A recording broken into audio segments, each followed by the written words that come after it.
So welcome to part 2, the bloody worst used SUVs that you can buy right now. But just like part 1, to compile this list, we went trawling through customer satisfaction surveys, reliability reports, we spoke to mechanics and technicians from different dealerships and auto industry experts. So this list is pretty much categorically the worst bunch of SUVs you can buy right now. Oh, I should mention as well that we have tried to keep the vehicles in this list to SUVs that are as internationally available as possible, because as the research came through, there was a large concentration of French and American suspects. But as our US viewers, they tend to miss out on a lot of the French vehicles, and our UK, European, Asian and Aussie viewers tend to miss out on a lot of the American stuff. How about we just play it safe and avoid both? Anyway, look, let's get into it. Kicking things off, it's the Nissan Pathfinder. Many owners out there love their Pathfinder and have never had an issue. And you know what? That's wonderful. But I had one of these 4th generation 2013 to 2020 Pathfinders as a long-term press car. And even back then when it was new, I remember thinking, God, you'd only buy one of these if you've never test-driven anything else, because it's pretty bloody average. It felt old even when it was new. They can be pretty average on fuel. The handling and suspension feels just a bit soggy, and the infotainment system is rubbish. Even Nissan's after-sales support is regarded as some of the worst out there. But mechanically, things are even worse. Up until the early 2000s, Nissan maintained Japan's reputation for making extremely reliable vehicles, but since the company's merger with French motoring giant Renault, Nissan seems to have slowly lost its mojo. And this generation of Pathfinder tends to prove that. There are plenty of reports of higher than average and very annoying mechanical, interior and exterior trim and electronic issues, but the big failure point for the Pathfinder surrounds its continuously variable transmission, or CVT. The issue is that the belt, or the chain in this case, can wear prematurely and start slipping between the two pulleys.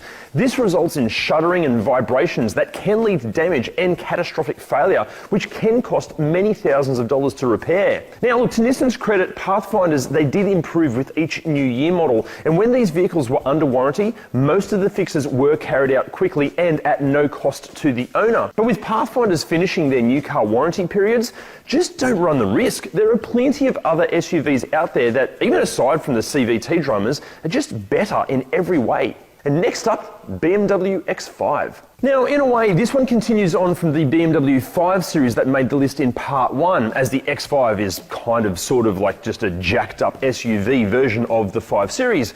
But in the X5's case, the research shows that the 2014 to 2018 F15 is the worst of the X5 generations. Although in saying that, the 07 to 2013 E70 X5 also has a long and often terrifying list of potential issues too. But focusing on the 3rd generation X5, as well as pretty much every engine in the range reporting a range of different common issues, the most popular power plant across the F15 X5 lineup on the used market is the 3-litre N57 turbo diesel straight 6, and it can commonly suffer from everything from turbo failures to fuel injectors failing, to crankshaft damper issues, to high pressure fuel pump problems, EGR complications and high oil consumption, which can all result in an engine feeling grumpy through to complete catastrophic failure. On top of that, many owners reported major issues with the electronics, transmission faults, steering problems, and even like exhaust issues. Now, obviously with fastidious maintenance, many of these problems can be avoided, but the risk is when you're buying used, many examples haven't received this level of care,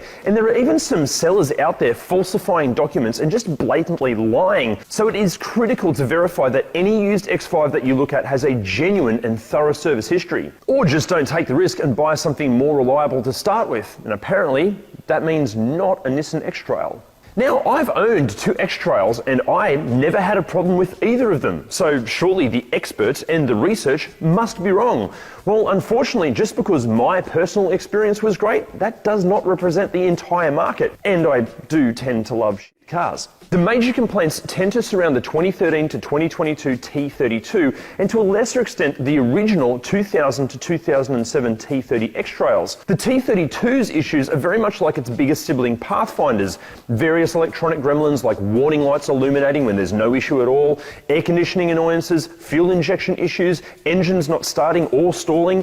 But the big problem again is that bloody CVT. Even though the transmissions do vary between the X-Trail and the Pathfinder, the the belt is steel in the X-Trail and chain-driven in the Pathfinder, the X-Trail can suffer from the same shuddering and vibrations and potential catastrophic failures as in the larger Nissan. While servicing and maintenance is absolutely critical to at least try to avoid these problems, a better way to avoid them is just not to buy an X-Trail in the first place. Also, the Nissan Juke very nearly made this list as well for the same issues, but we'll cover more about the T32 X-Trail and the Juke when we do a full review video on them. Then when it comes to the older original T30 model, these can potentially be a tough little nugget of an SUV, and as I said, I personally never had an issue with mine. Oh, except the crank angle sensor failing, which happens to all of them, but the major problem occurring now tends to surround the head gaskets letting go. The drama is here, if you're paying someone to fix it and there are complications, the cost of the repair can sometimes be more than what the entire X-Trail is even worth. So it might just be safer to buy an equivalently aged Toyota RAV4 or Honda CR-V instead. Okay, I've got to be a bit careful on this next one because one of my very best mates, and more critically, my partner's dad, they both own one, it's the Audi Q5. Unfortunately, through the research, we found that both generations of the Q5 are, let's say, enthusiastic about waving red flags.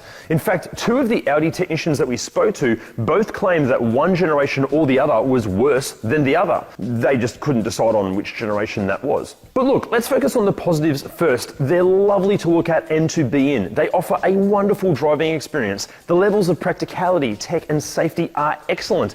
And Mexico continues to prove that they can excel when it comes to the levels of fit and finish. That's right, the Q5 is made in Mexico, and last time I checked, Mexico isn't in Germany or even Europe. Anyway, what goes wrong with them? First gen Q5s can suffer from suspension and brake complications, electrical system issues, and many customers even complained of faults with the bodywork. Mechanically, diesel-engined Q5s account for more concerns than their petrol counterparts, and especially the 3.0 TDI Quattro engine can suffer from sensor issues, excessive oil consumption and oil leaks, throttle body dramas, serpentine belt issues, ECU gremlins, fuel pressure regulators can fail, and the transmissions can play up. But the petrol power plants, they don't come away unscathed either. The 2-litre turbo power plant can have timing chain complications that can result in catastrophic engine failures. There are water pump issues, excessive oil consumption, fuel flanges that can leak, and obviously there's all of the various electronic gremlins, not to mention engine bay plastics that are now getting on the brittle and breakage kind of side. The second generation Q5, it does tend to fare a little bit better for sheer mechanical issues,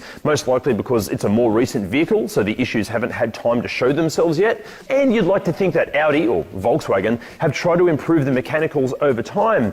But on the flip side, the reports show that electronic dramas are more prevalent on the newer generation. As a disclaimer here, both of those that are close to me, they adore their Q5s and have honestly never had an issue. And that will be the case for many owners out there. But they've both owned their Q5s since brand spanking new, and both are meticulously well maintained. But if you're buying used, are you 100% sure that the Q5 you're looking at can claim the same sort of history? Because if it has missed a service or two, or if the previous owners have cut any corners, yeah, be prepared for the worst. Now back to horrible SUVs, and it's another prestigious brand that apparently, according to the fans, couldn't possibly be bad, but oh my god, it is.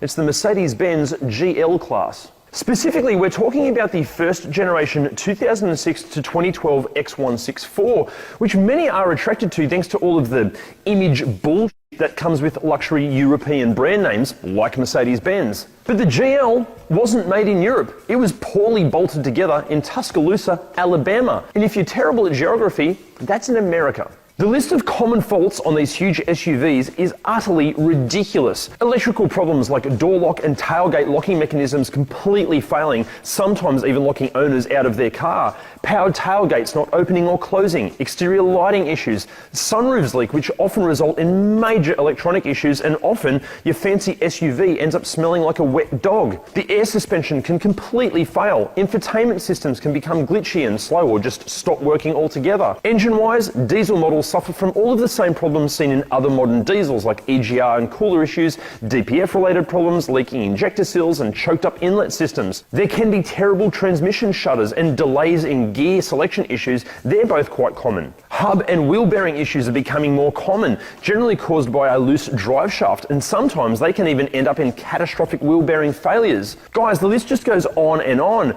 But the good news is the parts and labour required to fix everything will cost a premium, and with the GL weighing more than most family homes, it's also incredibly tough on the consumables like tyres and brakes, which being large and needing to be premium will also be expensive. Even better news is that these things depreciate in value at an astounding rate, so you won't only be spending thousands of dollars maintaining and fixing it, you'll also end up with an SUV that's worth a fraction of what you paid for it in the first place. But some people just seem to be obsessed with luxury brand names and are happy to ignore all of this crap, and that's just sad. Actually, just on that subject, and we're guessing you probably saw this one coming, yep, it's Land Rover and Range Rover. After gathering all of the research, we realised that this entire video could have been made up of nearly purely Land Rover and Range Rover products. The Evoque, Discovery, Disco Sport, Range Rover Sport, Velar, the Big Daddy Range Rover, even the current Defender all have long and concerning lists of common complaints attached to them, no matter what the generation. Maybe excluding some of the really early Discoveries, but even then, yeah, just a bit risky. And for the majority of us, anything wearing a Land Rover or Range Rover badge really should be avoided. But let's get something straight. Not every single Land Rover or Range Rover out there is going to be a disaster.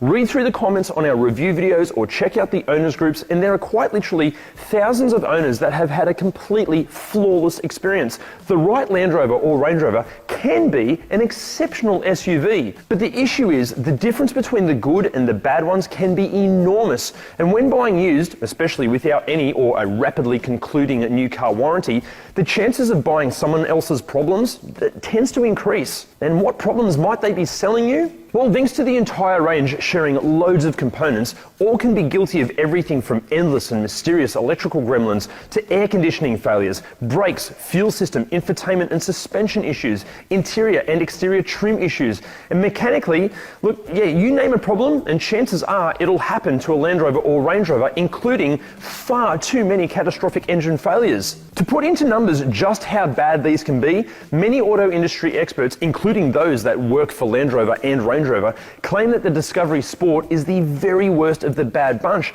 and some stats show that over 35% of all Disco Sports sold have reported major issues. And remember, Land Rover Range Rover is classified as a premium brand, so parts and labour costs, expectedly, they do ask a premium. If you're a hardcore fan, either love working on your vehicle or you're in the financial position to easily pay for the ongoing maintenance and repairs, and you have a second car to drive around while your Land Rover or Range Rover is away getting repaired, absolutely go and buy one, because when they work, they can be phenomenal vehicles. But if you don't meet that criteria, you'd be crazy to take those sorts of financial risks. And finally, the very worst used SUV that money can buy, yep, it's the Toyota Land Cruiser. No, it's not, I'm kidding.